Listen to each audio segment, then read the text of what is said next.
from the Pink Seats podcast. Welcome in. If you're just jumping in, the basketball game I know is close to wrapping up here. Louisville with gonna walk away with a dominant victory over Eastern Michigan.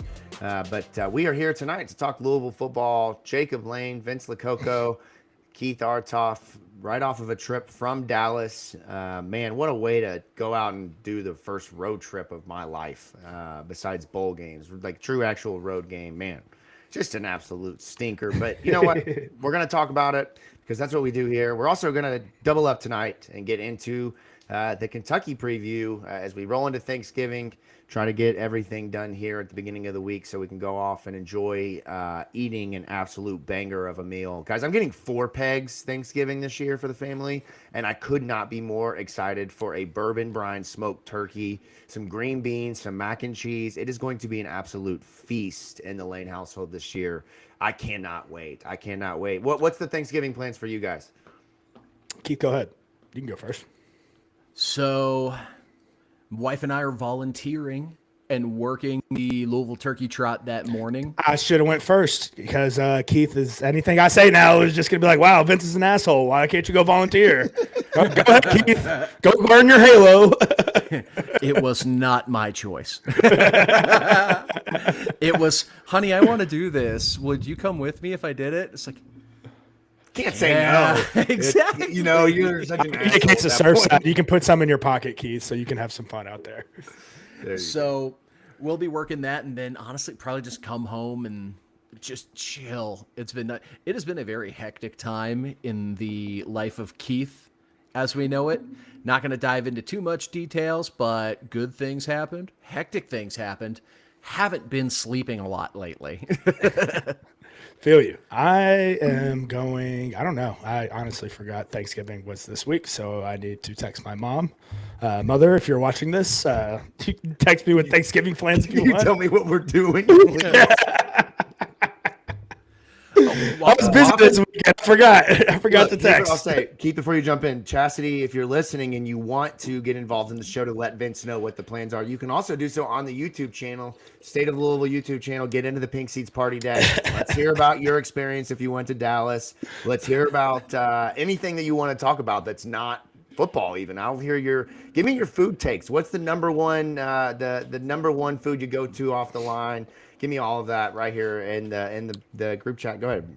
I got just a quick side rail about this. I am sick and tired of people feeling so emboldened just to try and slander turkey because it's the one time a year turkey gets to shine and everyone's like, "Ugh, turkey sucks." And it's like, congratulations, dude. You or someone you love can't cook for shit because turkey is delicious. I agree, Keith, because there's so many outlets at this point in our lives to figure out and learn how to cook a delicious turkey. Multiple different ways. People that, just drop it straight in the fryer and then season it after. Some people season it before, then they drop it in the fryer. You have the oven bakers where they stuff pounds of butter underneath the skin with rosemary and garlic and all the good stuff. I completely agree.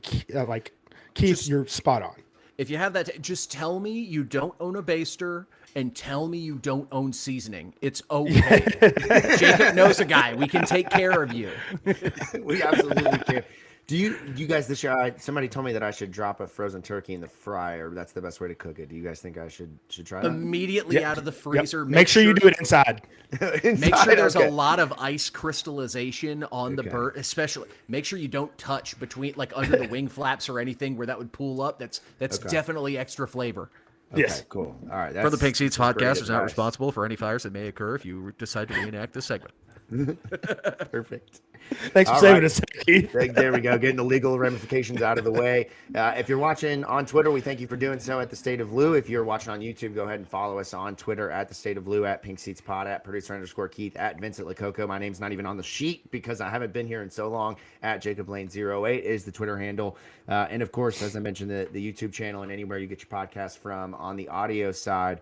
We've got a lot to get into tonight. A trip to Dallas was in the cards for us. A win was not, unfortunately. But that doesn't mean that we did not have a damn good time hanging out with all of Card Nation, drinking tons of Surfside. And Keith, I got to tell you, I've known Vince now for 5 years, okay? It's been A lot of experiences with Vince of watching football, UFC. I mean, Vince has really gotten me into a lot of different things sporting wise. But I got to tell you, I have never seen this guy happier than him finding an Italian restaurant with authentic Italian food and then just absolutely peppering me with Italian heritage for a full hour while we stuffed our face with scampi and Alfredo and spaghetti and meatballs and calamari, everything with a mob boss over Vince's shoulder watching us. I mean, it was just the most glorious of events for me. Getting to Keith, you walked up that. to this place and it looked like something illegal was happening inside. Like it should have been called Bada Bing or something like that. And you go in and like the lighting is awful, which means the food's going to be great because it's just it's dimmed. It's these booths that are, I mean, they're nice booths, but it's older and there's an old like jukebox at like the little small ones. At each table has like a big mob boss's like portrait over top of it, and then I assume that's the owner, not the mob boss, Jacob, because that's what the hell I would do if I owned a restaurant that sick. I'd have a huge portrait of myself in the very back, so you'd have to worship me after we eat. Were there trumpets playing as you walked in? No, the service wasn't the best. I definitely embarrassed like a teenager trying to flirt with a girl because he wouldn't get Jacob his wine. No, he wasn't. He had to be 21 because he was serving alcohol. So, right. Yeah. But he looked like a teenager. Yes. Right. So this dude was our server. I mean, Jacob is staring. He brought me my old fashioned. Jacob is staring at his wine for like 15 minutes. We're just looking at it, and he's like, "Should I get up?" I see our server over there by like they have like a drop off for gifts for like a Tots charity, and this dude is literally leaned over flirting with another server, like instead of serving Jacob his wine. And I went over and I gave him a whole love tap on the shoulder and was like, "Hey, you mind checking on that wine, buddy?" Just a true dad moment, and just the roles reversed in that moment between us, where normally I'm dad, that was Vince going up. The love tap was just the cherry on top of that moment. Just come on, bud. You don't want problems. Go get the wine. Go get the wine. Go get the wine. Go get the wine. You know, bring the bottle. Exactly. Bring the bottle. And apologize, please, if you don't mind.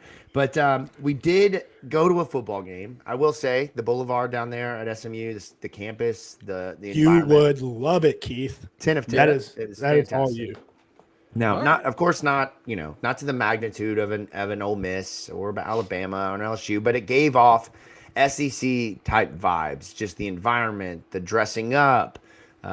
Just everyone going all in on tailgating everywhere. It was a fantastic experience. Shout out to I don't have the Twitter handle in front of me. I feel bad, but shout out to our boy Creighton Harley over at ESPN Louisville for putting on I believe it's the Cardinal Warrior tailgate, if I'm not mistaken. I might be off on that, but putting together it's just his name. His event. at on Twitter is just his name.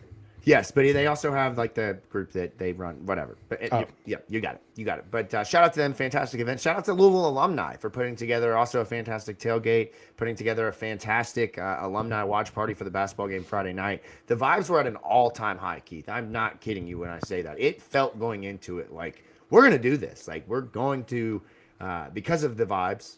I mean, the vibes can be misleading often because if you're a vibes guy, you just follow the vibes, right? You don't ask questions, you just follow them. And so we followed the vibes, and unfortunately, Louisville got their asses kicked in a game. In terms of the football side of things, a performance, and I don't say this to be a dick. I say this because this is true. It's probably one of the worst performances I have seen since 2018 from Louisville football. You can maybe throw one or two in there from the Satterfield years, the COVID years, where it was just absolute clunkers, but just the worst I've seen. It was like the New York Giants of Daniel Jones moving the ball 2-3 yards at a time. It was just so hard to watch. We look over at one point in the second half, and I've been telling Vince, look, and Vince knew this, obviously, but I just wouldn't leave it alone. The time of possession here is beyond concerning. The way that SMU is doing exactly what they did last year, just holding the ball while going fast, but still being able to dominate the clock and move the ball down the field, sustain a drive, get Louisville in and out on 3 and outs, get Louisville in and out on maybe one first down on a drive, and then just score every single time. And it was over and over and over again. And no matter what Louisville did at quarterback, no matter what they did at running back, no matter who they put in, The injuries kept piling up. The bad play kept piling up. And my God, if a defensive back didn't turn around one more time, I'm going to lose my damn mind. I mean, it's like me chasing my kids.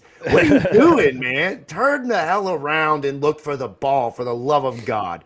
But it was frustrating, to say the least. You knew it was going to be bad when you saw 2 penalties the first drive from the defense. You're just like, all right, here we go. There's something, already with the defense. This is not going to be a good day. We have 2 penalties first drive, and sure enough, it wasn't a good day for anyone, honestly. No, that would continue. And I think one of the worst things I've done on the show this year, and I don't mean, again, this to be an asshole, but was to give Jabari Mack a lot of credit. Because ever since then, we've been on a very steep slope downward in performance. And they picked on him time and time again. They picked on Louisville's linebackers in the zone. They just kept finding what they wanted over and over again.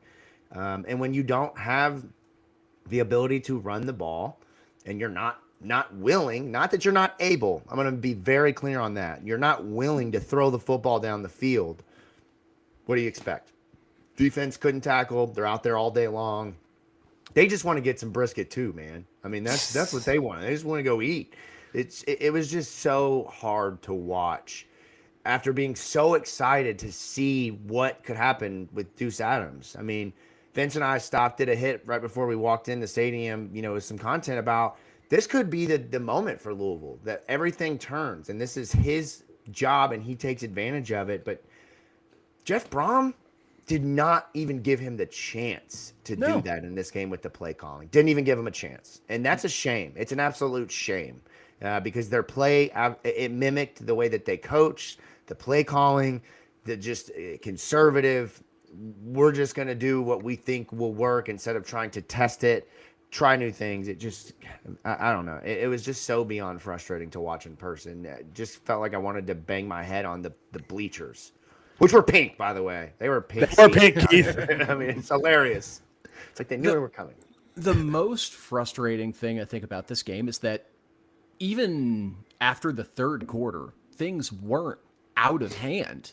It's just like the coaching staff just laid down and said, okay, yeah, we're just going to try to get through this as quick as possible. We're not going to try to move the ball, even though Deuce demonstrated he can spin the damn thing. Right. Those 2 throws outside the numbers were 2 of the most satisfying throws I've seen all season.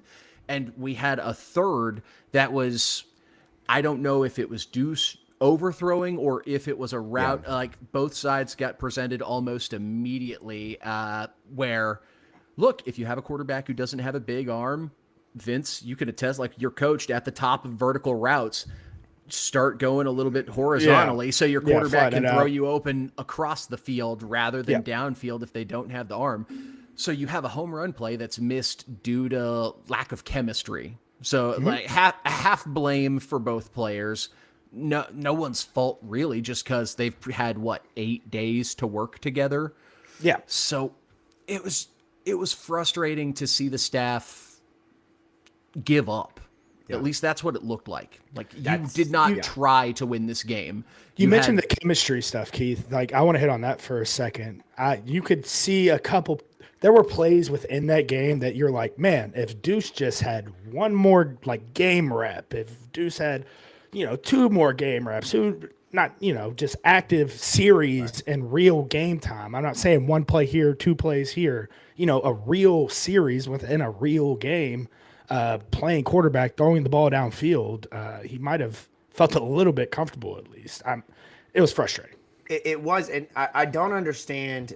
It's like Jeff Brohm wanted to see the bad more than he wanted to see the good and acknowledge the bad more than the good, because how many times was there in this game where, like you're saying, Deuce made a play, he threw the ball to Dakari Collins, he hit the next one downfield to Chris Bell. And sure, there were several plays where we saw guys going over the middle wide open and he didn't see it. But that's what Jeff Brohm chose to hang his hat on. Those plays, the 2 sacks, the one on third down where he has the 8-yard loss, he's trying to step into the pocket and climb out. And the guy in SMU just makes a play. I mean, it is what it is. But he also got face masked on that play. Right. But it's frustrating that that outweighed the 2 plays down the field. The overthrow to Chris Hughes was so close, fingertip catch. I mean, it was so close to hitting. And Keith, you are spot on, man. There were several points in that second half that if you just play maybe a little bit more aggressive, if you try something on 3rd down or 2nd down and 7, 2nd and 8 that you don't normally do, maybe you can catch a little momentum and get going. And SMU really didn't put the gas on until late. I mean, they really didn't win the fourth quarter. you knew, Jacob, that they weren't going to be, aggressive and things. You said it in the stands. You were like, oh, one of the SMU fans was like, oh, there you go, Cards. And Jacob turned around and said, we're still going to kick a field goal. And sure enough, we still kicked a field goal on that drive. I mean, you knew it was going to be underwhelming. I think the most frustrating thing is like the script was good. I loved the opening script. It was so good. And then he just completely abandoned calling those plays after the opening script. The rewatch was so much worse because I didn't realize how good the first drive of each half was. The thing I told Vince earlier that really pissed me off was you have a 3rd and 1 after Duke Watson in the second half has 3 carries where he goes 6, 4, 2, not big gains, but then they turn to Braxton Jennings on 3rd and 1 and he goes nowhere. It's just little things like that that just were so frustrating. Well, and subbing Brady in that one series was The two. Sorry, it just made no sense at all. I mean, why not just continue? Was egregious, Vince. The interception was I don't know what the hell he saw. It was terrible. Awful. It was as bad as the first interception this year when he tried to hit Hughes over the middle. Just you're not making that throw, bud. You are not that guy. You are not that guy. But I mean, that first ball to Dakari Collins, the way he dropped it in there to in between the 2 defenders, that's not a ball we've seen all year. There were balls even where he's throwing it to the far sideline to Chris Bell. Now, they're not big gains. He did get Chris Bell nearly murdered on one play. But they were throws. Milton Moss doesn't have the arm strength to throw the ball that far. I mean, they were. My only complaints with the balls Deuce was throwing was the outside hitches were just a little bit too high. The things that he was throwing the ball just high a lot, leaving a lot of exposure for his wide receivers to get hit, which I mean, Chris Bell did suffer a couple of those, but I mean, that's stuff, man, that comes with live game reps, that's him in that's the nerves and the adrenaline, really, probably not the nerves, the adrenaline at that point, getting to the quarterback. So I feel like we all can come to a consensus while the stat line wasn't overwhelming or wowing, like Deuce Adams looked pretty good. Like, dude, you can see like there's something there. Like, exactly. You can see it's there, and that's why it's just so mind-boggling that we haven't seen this earlier. Like at least a rotation of reps at the beginning of the year to say, okay. I mean, I'm sure Deuce could have made plays in EKU and JMU that would have, pushed Miller for that starting quarterback role. He could have made plays against Cal, against Virginia. Yes. Exactly. I was just saying even earlier than that, so to where when we get to those games, he's the guy. He's the starting quarterback. Yeah. It was infuriating. It's infuriating to look at the receiving numbers. One of the things Vince and I was looking at in our spare time on Saturday, I pulled up the statistics, was the target discrepancy for this team. The receiving numbers of Chris Bell, Colin Lacey, and then a massive fall to the 3rd, Jaleel Skinner, with 181 yards going into this game.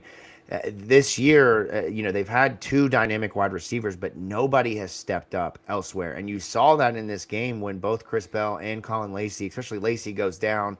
Obviously at that point, that's one less weapon that Deuce Adams has to feel comfortable with, but nobody steps up. I mean, nobody. You don't get anything out of Chris Hughes. You really don't get out of Antonio Meeks. The one play he ran, the drag over the middle or the crosser over the middle where he runs past the line of scrimmage and comes backwards in his route was just infuriating. It was just little shit like that just was so maddening in a game where it's infuriating for me because I know Coach Branch does a mesh drill where they have to run directly like this and keep their route, and there is no world where you're taught that. Yeah. To go just quick question to go back to quarterback play, because we don't know if we're going to see him again this year. Am I crazy for thinking maybe Deuce was more conservative than he normally would have played because there's the looming metaphorical axe hanging over his head. 100%. Not just of 100%. Jeff with a quick hook to try and make Brady Allen a thing like fetch.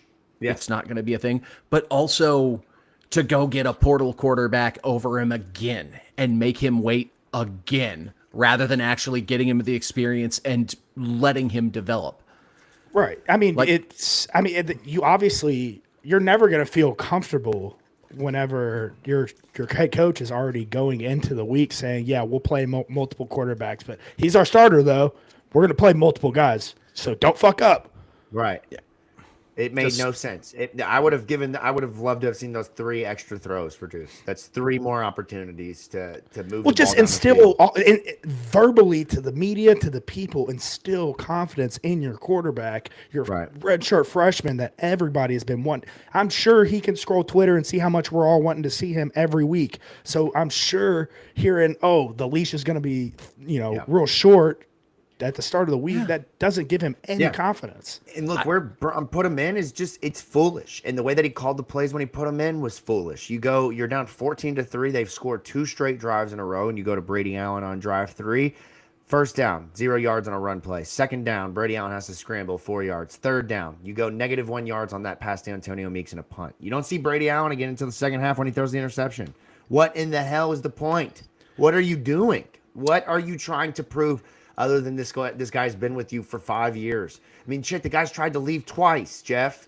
Look, I love the stick-to-itness. I love the fact that he's battled all year to get these reps, but you're not helping the guy that has the potential to be the face of your program. You're only hurting yourself. And if he goes into the portal at the end of the year, for the love of God, I hope that's not the case. Jeff Brohm will have no one but to blame but himself for that, because you didn't give the kid the chance to set himself up for success, to step into the moment to where next year it was very clear it was his job. If he goes out there and he throws for 250, he throws for a touchdown and an interception, and then goes into UK, whether he plays or not, it at least sets up the narrative that Deuce Adams can play at this level. Jeff Brohm did him no favors the way he called the game and the way that he subbed him in and out. It's just shameful the way that they coached that game. Just shameful. It makes me more mad talking about it than it did when we were there, because I don't have a Surfside in front of me right now. Damn it. Well, I mean, they Or quit. people to laugh at. Yeah, right, exactly. They quit on themselves. They quit on their players. They quit on the team. Like we talked about, the game was gettable into the fourth quarter. And like in the fourth quarter, you give up the touchdown run. Brady Allen turns the ball over. SMU scores again, and then it's out of hand. Yeah. You only called 8 pass plays for Deuce Adams in the second half. 8 And he pass completed, attempts. what, 5 of them? 4 of them? I mean, he hit the first 2 in the drive. I know he had another check down to to Duke Watson at one point for 6 or 7 yards. I think he had another check down and maybe one more completion to Nate and another completion to Chris Hughes. I mean, I just don't get what you have to lose, man. Let the kid just let it and go. Jeff said it. He said it today. Maybe we, in situations we should have let it fly a little bit more. And this week we're gonna have younger guys playing. We're gonna have a less experienced team. We're gonna have to try something different. Too late. It's too late. It's like their coaching philosophy is like that of the NFL, where everyone's just terrified to commit turnovers. Mm-hmm. And yeah, that's a thing in the NFL because everyone is absurdly fucking good. In college, you can get away with letting it rip because your playmakers are going to go up and make fucking plays. And you know what sucks, Keith? There's been so many times this year where you could have justifiably pulled your quarterback and you didn't do it. And you want to do it now? You want to do it now for the sake of playing a second guy who's not going to be here next year? It's coaching malpractice at its finest in this game. Not forever. Not saying anything drastic outside of this game was horse shit. It was called like horse shit, and they got to figure it out going into UK. Because if we have another one of these games where UK walks in here and stomps our ass into the ground, I'm going to be pissed for 7 months. 7 months of being furious about football. And This is why the basketball game needs to be after the fucking football game. It's fucking bullshit. It's just, yeah. And look, I get it, man. Not having Isaac and not having Keywan sucks. It's very clear Duke Watson is not healthy. But you're right. Then throw the football. Throw it 50 times. You throw the ball 50 times with Isaac Brown healthy. And now you don't want to throw the ball 50 times. Get out of here, man. It's just like, I'm not doing it. Nope. He's from the camp of just like playing. I don't understand. He's from the camp of playing the best 11 players on the field. I mean, I know Coach Lampley preached and believed in that at Trinity. I know Coach Schnellenberger preached and taught that at Louisville. It's just like, I don't get how you sit this long with Deuce on the bench and then go into it with the game plan like that and expect to win the football game. You could tell from the get-go we were not going to win that football game from the start.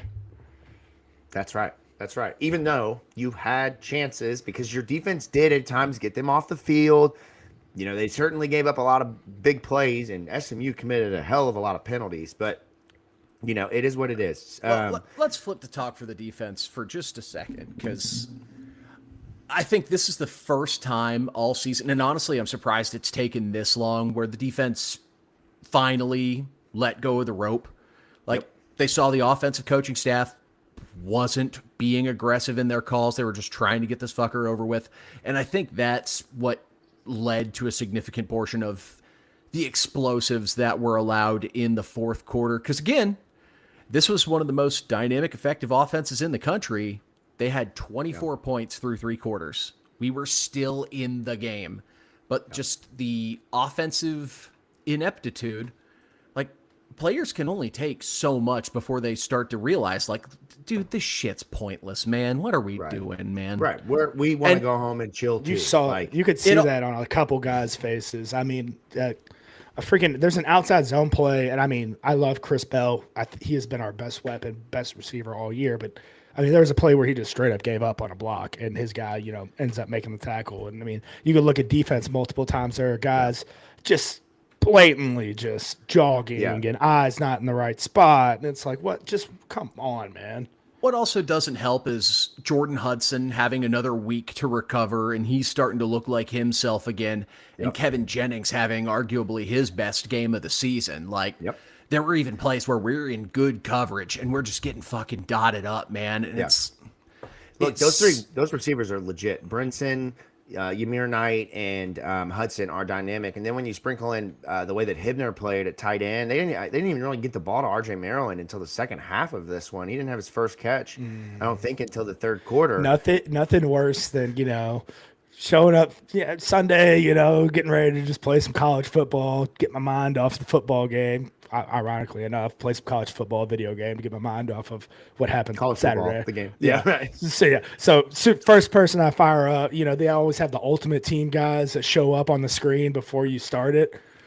RJ Maryland, just right on my screen. I'm like, what the fuck? I can't get away.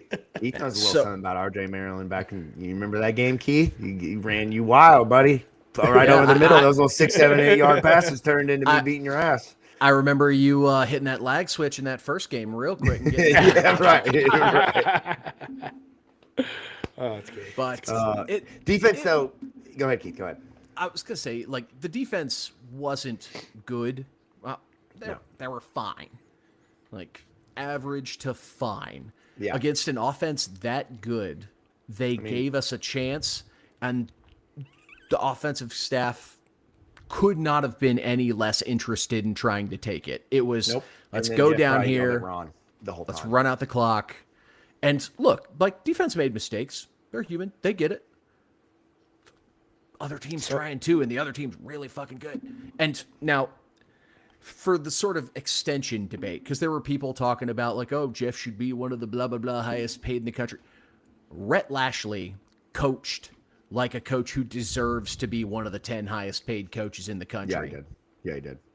And only the fact that one he of an extension is big for them. I mean, that's huge. And you see the excitement down there building. I mean, they're certainly rallying around the team. I mean, it wasn't sold out, but it was close. And those fans, they were loud. They made an impact. I mean, they certainly know that they've got something special there. And if they can keep Kevin Jennings away from SEC schools. I told Vince at one point he's going to look real good in SEC jersey next year. Yep. But he's a Texas guy, man. Like, he's going to likely want to SMU's stay. got money. Exactly. Dude, their stadium is beautiful. Beautiful. That's beautiful. That, Keith. You would walk in there and be like, exactly like Jacob and I were. This should be our stadium. This is how big our stadium should be, because we would sell it out every single week and we would have so much fun. It was awesome. It was awesome.